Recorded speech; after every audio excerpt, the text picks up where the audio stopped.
If I told you that the Olympics decided to cancel a sporting event because of a ray gun, you might think we're in some science fiction future where the entire stadium was shot up by some sort of sci-fi weapon. But no! In fact, it's something significantly worse. A woman.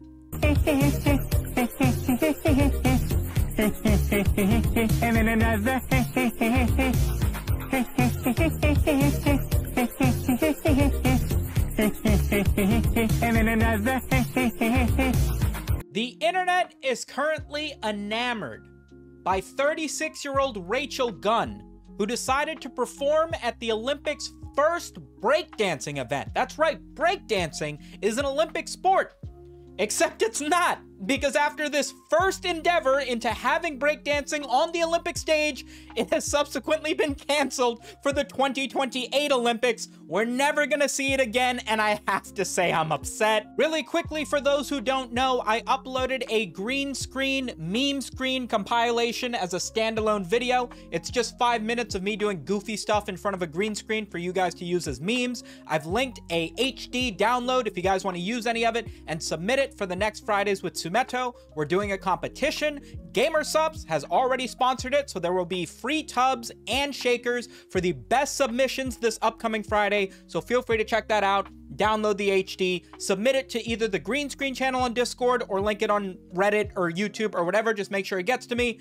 Enjoy the goofy memes. The entire story surrounding Rachel Gunn's performance at the 2024 Olympics for breakdancing is shrouded in a tremendous amount of controversy and mystery to some extent. It's a little bit difficult to pinpoint exactly what happened, but what we do know is that her nickname as Ray Gun goes hard as hell. According to some posts on Reddit, the reason for breakdancing becoming a part of the Olympics is just because they lobbied for it effectively. They were like, hey, it's cool, let's do it, we have people that can perform. And so the Olympic Committee decided, yeah, why not? Breakdancing sounds cool, but they didn't have any official judges for it. So apparently the judging committee that was gonna do ballroom dancing at the Olympics, they didn't do ballroom dancing. They were like, okay, whatever, I guess we can outsource it to these guys, who then subsequently outsourced it to the Australian Breakdancing Committee, and those dudes are the ones who decided who would get in and would judge the breakdancing competition. There is some speculation, although there are other community notes saying otherwise, that Rachel Gunn's husband,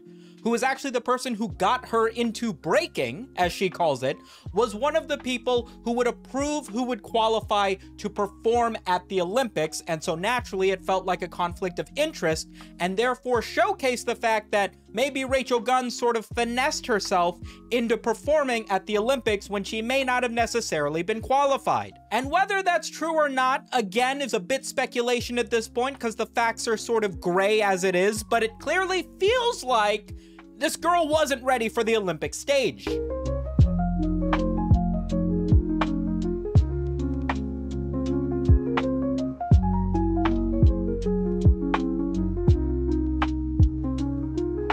People have been memeing Ray Gunn's performance on the Olympic stage in breakdancing, clearly for a reason, right? Her moves seemed a little bit not so fluid. They seemed a little bit simplistic. They definitely didn't look as physically demanding or complicated as some of the other breakers in the competition, who clearly felt a lot more like traditional spins and legs in the air and what you and me as casual breakdancing fans might consider good breakdancing. But aside from the fact that people are memeing it, she did end up scoring a straight 0 across the board by every one of the judges. So even people who know what good breakdancing is on a competitive level did not seem to enjoy Ray Gunn's performance.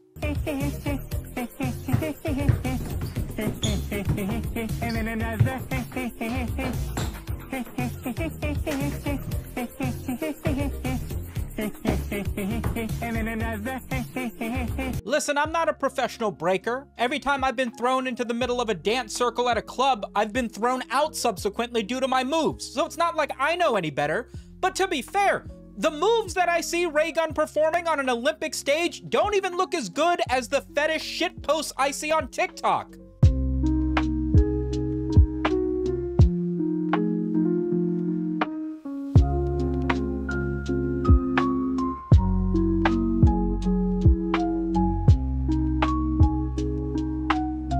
here's the thing. As a bedroom-dwelling internet gremlin myself, I can't just sit here and hate. The reality is, this is sort of dope. Did it score an absolute 0? Absolutely. Is she kind of a good breakdancer? Yes, maybe not in the traditional sense, but according to Rachel herself, her attempt at performing at the Olympics, she said she didn't want to do the power spinning moves that everybody else was already known for. She knew that she wasn't young enough, physically capable enough, wasn't talented enough to be able to perform the things that standard breakdancers would do, and so instead choreographed an entire routine by herself with completely original moves, which you understand because we have never seen shit like this before, in an attempt to express creativity using her own swagger. And I would argue she did a pretty damn good job at being unique. If you don't know Rachel's story, in 2008, she was locked in a room crying, being involved in a male-dominated sport as the only woman, and it took great courage for her to continue on and fight for her opportunity to participate in a sport that she loved,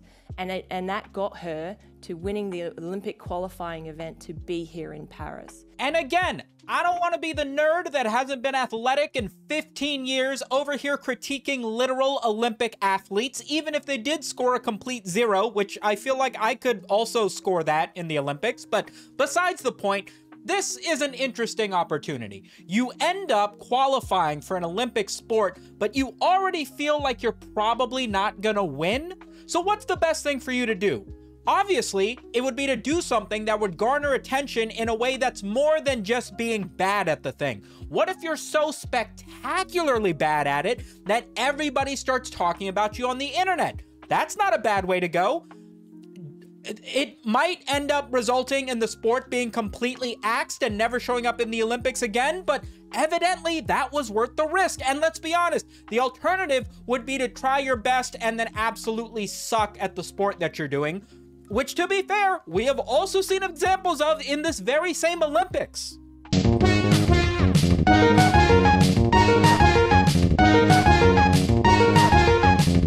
Obviously, people's comparisons of Rachel Gunn's poor performance have been made to other famous dancing memes online. The most notable, of course, is Renata Bliss, your freestyle dance teacher.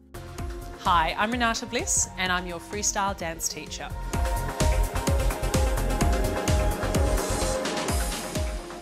As well as, believe it or not, the cybergoths under the bridge from that one clip from like 20 years ago.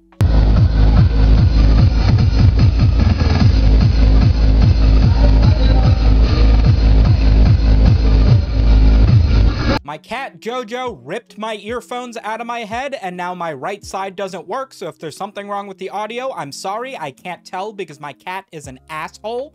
Anyway, I feel bad for Ray Gunn, because clearly she does have an appreciation for the sport. Every article about her says that she has been breaking for like 10 plus years. She met her husband, her then boyfriend, who got her into the sport, and it's clear that she didn't mean any harm with her performance. She clearly tried to give it her all and do something unique in an environment where she would be representing the entire continent, country, city of Australia.